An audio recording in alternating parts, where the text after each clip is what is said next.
महायुतीचे लोकसभा निवडणुकीचे उमेदवार डॉक्टर सुजय विखे यांच्या प्रचारार्थ राष्ट्रवादी काँग्रेस पार्टी अजित पवार गटाच्या वतीने जिल्हा पदाधिकारी आणि कार्यकर्त्यांच्या मेळाव्याचे आयोजन नगरमध्ये गुरुवारी करण्यात आले। या मेळाव्यात अध्यक्षस्थानाहून मंत्री राधाकृष्ण विखे यांनी मार्गदर्शन केले। यावेळी राष्ट्रवादी काँग्रेस पार्टीचे प्रदेश युवा अध्यक्ष सूरज चव्हाण, प्रदेश उपाध्यक्ष राजेंद्र नागवडे, महिला आघाडीच्या जिल्हाध्यक्षा अनुराधा नागवडे, जिल्हाध्यक्ष बाळासाहेब नहाटा, महाराष्ट्र राज्य सहकारी पणन महासंघाचे नूतन राज्य अध्यक्ष दत्तात्रय पानसरे, निवडणूक समन्वयक आमदार संग्राम जगताप आदी उपस्थित होते। उपमुख्यमंत्री अजित पवारांना साथ देण्याचे नाटक करून त्यांच्याकडून करोडो रुपयांचा निधी मिळवत त्यांना फसवत त्यांची साथ सोडली। उद्या ते जनतेलाही फसवत साथ सोडतील, अशी बोचरी टीका महसूल मंत्री राधाकृष्ण विखे यांनी उमेदवार निलेश लंके यांचे नाव न घेता केली। तसेच जिल्ह्याच्या विकासासाठी त्यांनी केलेले एक तरी मोठे काम दाखवावे आणि मगच एमआयडीसी आणण्याच्या गप्पा माराव्यात, असा टोलाही राधाकृष्ण विखे यांनी लगावला। यावेळी चंद्रशेखर घुले, अनुराधा नागवडे, राजेंद्र नागवडे, सूरज चव्हाण, सुनील उमाप, विक्रमसिंह कळमकर आदींनी मनोगत व्यक्त केले। आपल्या राष्ट्रवादी काँग्रेसच्या जिल्हा मेळाव्याच्या निमित्तानं आज प्रथमतः मी आपल्या सर्वांचा आराध्य दैवत छत्रपती शिवाजी महाराजांच्या पवित्र स्मृतीला अभिवादन करतो।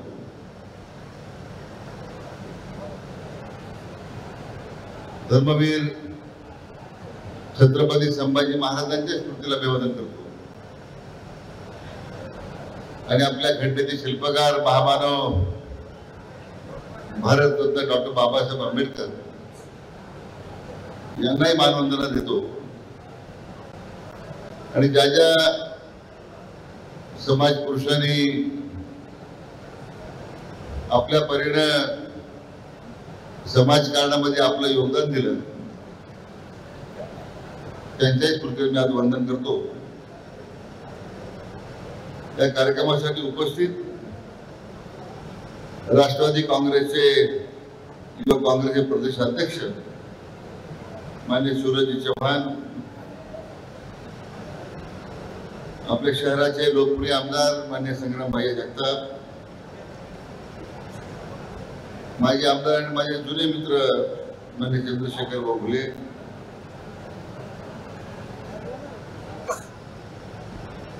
सहकार मंत्री शिवाजीराव नागवडे पाटील सहकारी कारखान्याचे अध्यक्ष माझे मित्र राजेंद्रजी नागवडे, महिला आघाडीच्या अध्यक्षा अनुराधाताई नागवडे, दत्ताभाऊ पानसरे, प्रशांतजी गायकवाड, माणिकराव विधाते, आपले जिल्हाध्यक्ष माझे मित्र बाळासाहेबजी नहाटा, राजेंद्रजी गुंड, आपले उमेदवार डॉक्टर सुजय विखे पाटील आणि जमलेले सर्व माझे राष्ट्रवादी काँग्रेसले सर्व जिल्ह्यातून आलेले कार्यकर्ते, पदाधिकारी, बंधू भगिनी आणि पत्रकार मित्रांनो, आता 2 वाजलेले आहेत आणि आपण सारखं इकडे तिकडे पाहता काय पुढे सोय पुढे जायचंय आपल्याला, त्यामुळे फार मोठं भाषण करण्याचं हे आता औचित्य नाहीये। तर मला आनंद आहे अतिशय की आज सर्व राष्ट्रवादी काँग्रेसचे पदाधिकारी आज जिल्ह्यातून मोठ्या संख्येने उपस्थित झाले। मी आपल्या सर्वांना मनापासून धन्यवाद देतो। राज्याचे उपमुख्यमंत्री नामदार अजितदादा पवार साहेबांनी चर्चेमध्ये मला सांगितलं होतं की आमच्या जिल्ह्यात एक मेळावा मी घेणार आहे, परंतु त्यांनी आणि राज्याचे मुख्यमंत्र्यांनी देवेंद्रजींनी आता मला सांगितलं की आम्ही आता अर्ज भरायच्या वेळी आम्ही स्वतः सगळे हजर राहतो, तर मी काही त्याला फार आग्रह धरला नाही।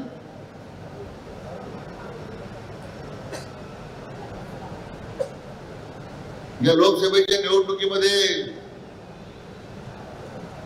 आपल्या देशाचे लाडके पंतप्रधान आदरणीय नरेंद्र मोदी साहेबांच्या संकल्पनेतून एक विकसित राष्ट्र निर्माण करण्याच्या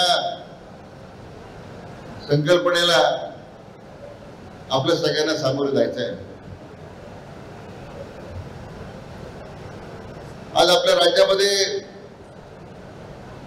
त्यांच्या नेतृत्वाखाली आपण जे काम करतोय, माननीय मुख्यमंत्री एकनाथ शिंदे साहेब आहेत, आमचे नेते माननीय देवेंद्रजी फडणवीस साहेब आहेत, माननीय अजितदादा आहेत, हे सर्वच आता या मित्रपक्षाच्या सहकार्यानं आदरणीय प्रधानमंत्र्यांची संकल्पना जी आहे ती पूर्ण करण्यासाठी कामाला लागलेले आहे. तर आपण या ठिकाणी भावना काही प्रमुख नेत्यांनी व्यक्त केली की आपला उमेदवार ऐतिहासिक मताधिक्याने निवडून आला पाहिजे. त्यामुळे आता आपल्याला फार मोठी जबाबदारी, आपण कसं काम करतोय.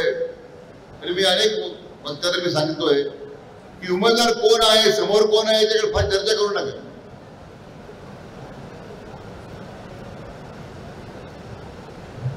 मागील 10 वर्षामध्ये आदरणीय प्रधानमंत्र्यांच्या नेतृत्वाखाली ते काम वेगवेगळ्या समाज घटकांसाठी करण्यात आलं.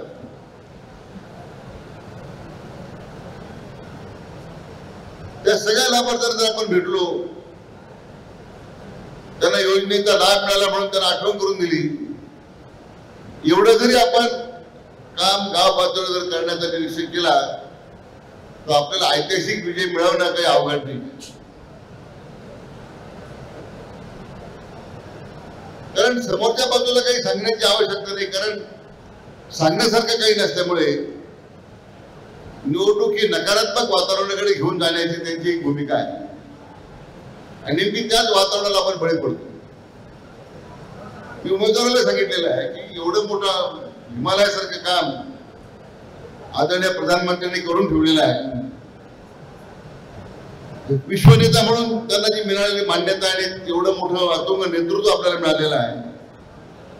तेव्हा असं कोणी आलं आणि कोणी काही भाषण केले त्याने आपण त्याची आपण विचार करण्याची गरज नाहीये. कारण ज्यांनी 8 महिन्यापूर्वी अजितदादांच्यावर जाण्याची भूमिका घेतली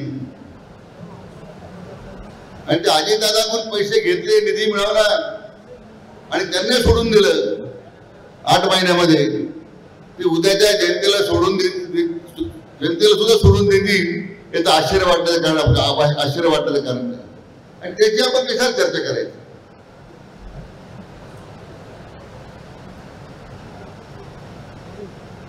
माहित तुम्हाला एकच विनंती करायची की आपला अजेंडा हा विकासाचा अजेंडा आहे. भविष्याचा वेध घेताना आपण काय करणार आहोत, कोणत्या दिशेला जाणार आहोत. मी म्हटल्याप्रमाणे ज्या लाभार्थ्यांना लाभ मिळाला त्यांना भेटलं पाहिजे, ज्यांना लाभ मिळाला नसेल त्यांच्यामध्ये एक विश्वास निर्माण केला पाहिजे. त्यामुळे व्यक्तिगत पातळीवर जेव्हा निवडणूक घेऊन जाण्याचा काही मंडळी प्रयत्न करतात त्यामध्ये आपण अडकून बसण्यापेक्षा, तर आजच्या या सामाजिक व्यवस्थेमध्ये, स्थित्यंतरामध्ये सोशल मीडियाचा प्रभाव फार आहे. मी अनेक वेळा कार्यकर्त्यांना सांगतो की आपण सकाळी उठल्यावर बायकोचं तोंड पाहत नाही, पण ते व्हॉट्सअप पाहतो. सगळं उठल्यावर काय व्हॉट्सअपवर आहे, कोणी कोणाला शिव्या दिल्या, कोणी कोणाचा उद्धार केला, कोणी कोणाच्या वर चिखलफेक केली, त्याच्यामध्ये आपण गुरफडून जातो.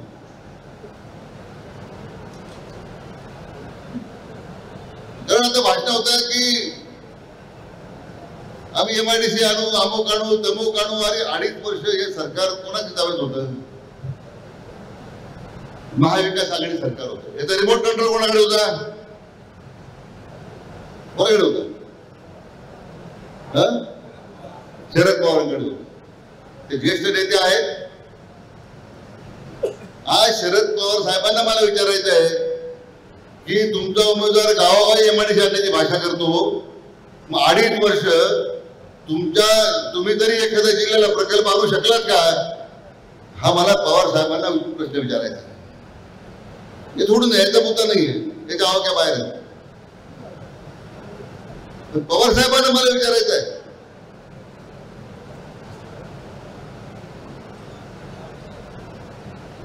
या जिल्ह्याला मागासलेलं ठेवणं, या जिल्ह्याचा इथं श्रीमंत जे मला लोक सांगतात की DY 12 DY 4 का तुकडीचं पाणी येत नाही आपल्याला?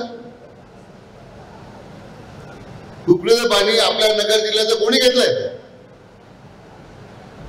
आज पारनेर तालुक्याला वर्धा, ठाणे, पिंपळगाव, जोगेचं धरण का पारनेर तालुक्याला पाणी मिळत नाही? कधी आम्हाला आवाज उठवला त्या धरणाच्या पाण्याच्या बद्दल? 14 क्युसेकचा कुकडीचा कालवा 900 चालतो, का 1400 चालत नाही? तर नगर जिल्ह्याच्या दुष्काळी भागाला पाणी देऊ द्यायचं नाही भूमिका होती. हे बापाचं धनिक कोण आहे? आज कृष्णा खोऱ्याचं पाणी पाथर्डीच्या काही भागाला येत. आज जायकवाडीच्या पाणी उपसा सिंचन योजनेमध्ये पिण्याच्या पाण्याची योजना असेल, पाथर्डीची योजना असेल, त्या योजना आपल्या दुरुस्त करावं लागतील. परंतु ज्यांनी काहीच केलं नाही, फक्त जिल्ह्याच्या लोकांमध्ये भांडणं लावली, लोकांच्या मध्ये विसंवाद निर्माण केला, अशांच्या उमेदवाराकडून वेगळी अपेक्षा काय करणार आपण? म्हणून राज्यामध्ये जे ट्रिपल इंजिन सरकार आमचं आलेलं आहे, या ट्रिपल इंजिन सरकार लोकांच्या आशाकांक्षा पूर्ण करतील असा तुम्हाला विश्वास मला या निमित्तानं द्यायचा आहे. आज जिल्ह्यामध्ये मी पालकमंत्री झालो, यापूर्वीच्या मंत्र्यांना कधी शक्य झालं नाही, जाणता राजाला शक्य झालं नाही. या जिल्ह्यामध्ये 3 MIDCच्या करता महसूल खात्याच्या सगळ्या जमिनी 1700 एकर आपण विनामूल्य द्यायचा MIDCला आपण निर्णय केला. की महाराष्ट्रात कधी घडलं नाही, हे राज्यामध्ये कधी घडलं नाही. बिलवंडीची 600 एकर जमीन दिली, शिर्डीची 500 एकर जमीन दिली, आणि नगरच्या MIDC विस्तारीकरणासाठी 600 एकर जमीन. आज त्या जमिनी विनामूल्य दिल्यामुळे काय फायदा होणार आहे? की ऐतर MIDC मध्ये 3,500-4 हजार रुपये स्क्वेअर फुटाला जे काही त्या ठिकाणी जमिनीचं भाडं आकारलं जातं, आज हे विनामूल्य दिल्यामुळे फक्त पायाभूत सुविधेला येणार जो खर्च आहे, रस्ते, लाईटला, असा फक्त 850 रुपये MIDC त्याला खर्च करणार, कर आकारणार. मग 4,000 रुपये स्क्वेअर फुटाला पैसे देण्यापेक्षा 850 रुपयाला आम्हाला जर जमीन मिळत असेल तर काय जिल्ह्यात उद्योजक येणार नाही? कोणी विचार केला घ्यायचा? MIDC काही ठेकेदारी मिळवण्याकरता आणायची, आपले बघायचे सांभाळण्याकरता आणायची. कोणाचे ठेकेदार किती आहेत, त्या ठेक्यातून तुम्ही काय करताय, किती भंगाराचा माल विकताय, हे वेळेस मी सांगेल तुम्हाला सांगण्याची गरज नाही. त्याचा मी काय बंदोबस्त करता करेल. परंतु मुद्दा ठेकेदारी निर्माण करण्याकरता ही निवडणूक आहे. आज माझी चर्चा झाली ज्यावेळी नागपूरला, नगरला आणि रत्नागिरीला, ज्यावेळी मेक इन इंडियाच्या माध्यमातून जेव्हा आदरणीय मोदी साहेब प्रयत्न करतायत, तर डिफेन्सचा मोठा क्लस्टर, संरक्षण उत्पादन लागणारे जेवढे कारखाने आहेत ते या आपल्या नगर जिल्ह्यामध्ये ते कारखाने आणून केवळ कारखानदारी सुरू होणार नाही, तर माझा प्रयत्न जो आहे या जिल्ह्यातल्या तरुणांना या जिल्ह्यात रोजगार मिळाला पाहिजे, ही त्या पाठीमागची भूमिका. रोजगार नको आपल्याला. इथं मी डॉक्टर सुजयला सांगणार आहे, फार त्या उमेदवाराबद्दल बोलण्याची गरज नाही. एवढं डोंगरावर काम केलं आपण. अजून फ्लावर नगरचं पाहतो, नॅशनल हायवेचे कामं झालेले पाहतो, नगरचं बायपास झालेली कामं पाहतो. ही जी नगरची कोर्टाची इमारत आहे ना एवढी मोठी, कधी पाहिली का आपण? मी कायदा आणि विधी व न्याय खात्याचा मंत्री होतो, ते भाग्य मला लाभलं या नगर जिल्ह्यात एवढी मोठी इमारत देण्याची. RTO ऑफिस झालं आपल्याला नवीन, माहिती कोणामुळे झालं? कोणामुळे झालं? आदरणीय खासदार बाळासाहेब विखे पाटील डिफेन्स कमिटीचे चेअरमन होते. त्यावेळी डिफेन्सची लँड संरक्षण खात्याची जमीन येते, त्यावेळी त्यांच्या माध्यमातून आपल्या नगर करण्यात येईल. एक उदाहरण दाखवलं पाहिजे आमच्या लोकांनी, समोरच्या लोकांनी, की आम्ही जिल्ह्याच्यासाठी एवढं योगदान दिलं. मग MIDC गप्पा पण नंतर मग आणि एकच भूमिका आपण या ठिकाणी घेतली की आदरणीय प्रधानमंत्र्यांचा जो कार्यक्रम आहे संकल्प विकसित भारताचा, तो कार्यक्रमाची अंमलबजावणी करत राहा। आज जिल्ह्यामध्ये गेल्या महिन्यामध्ये आम्ही महारोजगार मेळावा घेतला, 262 कंपन्या आल्या, जवळजवळ 22,000 मुलांनी नाव नोंदवली। माझी माहिती अशी की 8 ते 10,000 मुलांना प्रत्यक्ष रोजगार देण्याचं काम झालं, का बरे पुढे होऊ शकलं नाही? ज्यांना एमआयडीसी काढण्याची स्वप्न पडतायत आणि किमान आपल्या असलेल्या उद्योगामध्ये आमच्या तरुणांना रोजगार मिळाला पाहिजे ती भूमिका घेतली पाहिजे। आणि तुम्ही कोणाची पाठराखण करताय?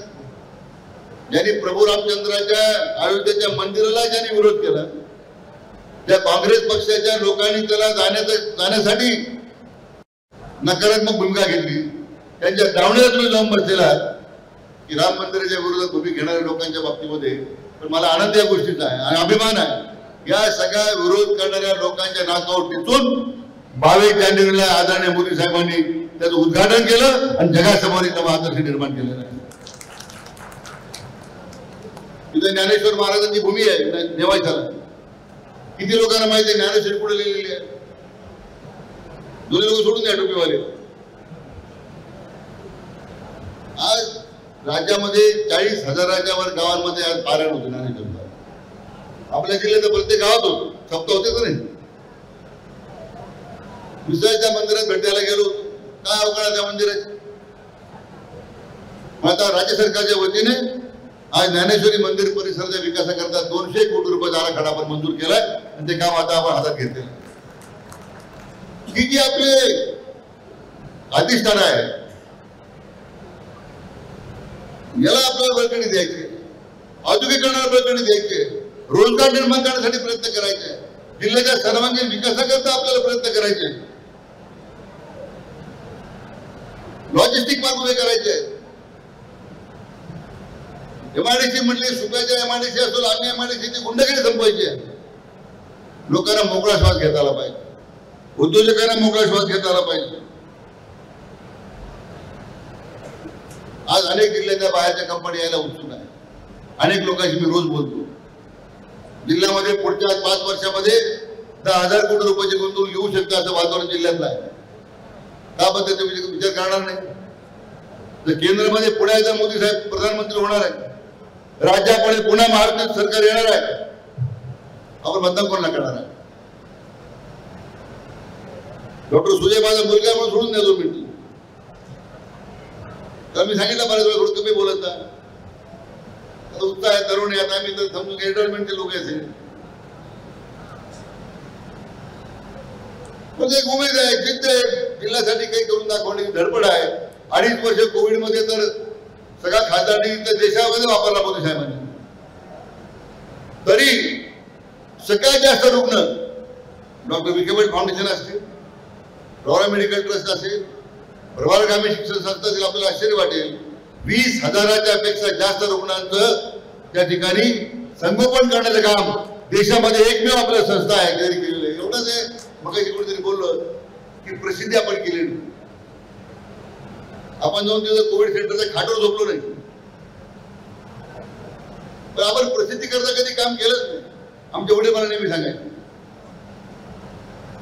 फार प्रसिद्धी करायला भांगडे पडायचे ते मला म्हणते, तुझी ओळख लोकांनी कामातून झाली पाहिजे, वर्तमानपत्राच्या बोगस प्रसिद्धीने होत नाही, खोट्या प्रसिद्धीने होत नाही, पण अविरतपणे काम करत राहणं हाच आपला संकल्प आहे। आणि म्हणून मला आपल्याला विनंती करायची, आज अजितदादांच्या नेतृत्वाखाली आपण सगळे काम करतोय, आम्ही काम करतोय, त्यांच्या नेतृत्वाला पुढे काही कमी पडेल असं आपण काही करणार नाही, याची काळजी आपण प्रत्येक कार्यकर्त्यांनी घेतली पाहिजे। आज युट्यूब, व्हॉट्सअप अतिशय नकारात्मक सगळी चर्चा आहे, तिकडे कार्यकर्त्यांनी लक्ष द्यायचं कारण नाही। आता मनोरंजन होतं, विरंगुळा पाहिजे, मनोरंजन पाहिजे, त्यासाठी जरूर ते पाहिलं तर जरूर हे नकारात्मक प्रसिद्धी असतेच। म्हणून डॉक्टर सुजय आता आपले उमेदवार आहेत, माझी एवढीच विनंती सगळ्यांना आहे आणि नम्र आव्हान आहे की या वेळची निवडणूक ही ऐतिहासिक मताधिक्याने आपण जिंकू शकलो पाहिजे आणि ते आपण काम करावं कार्यकर्त्यांनी, अशी नम्र विनंती मी आपल्याला करतोय। आणि शेवटी जाता जाता एकच मी आपल्याला सांगेन की जब से मैंने यकीन किया है, जब से मैंने यकीन किया कि आप मेरे साथ हो, जब से मैंने एक किया है कि आप सब मेरे साथ हो, मैंने फिक्री करना छोड़ दी कौन हमारे खिलाफ. एवढं सांगतो. मनापासून जिल्हाध्यक्ष आणि सगळ्या आपल्या मंडळींना नम्रपूर्वक धन्यवाद देतो. जय हिंद, जय महाराष्ट्र, जय श्रीराम. ई नवा मराठा यूट्यूब चॅनलला सबस्क्राईब करा आणि बेल आयकॉनवर प्रेस करा.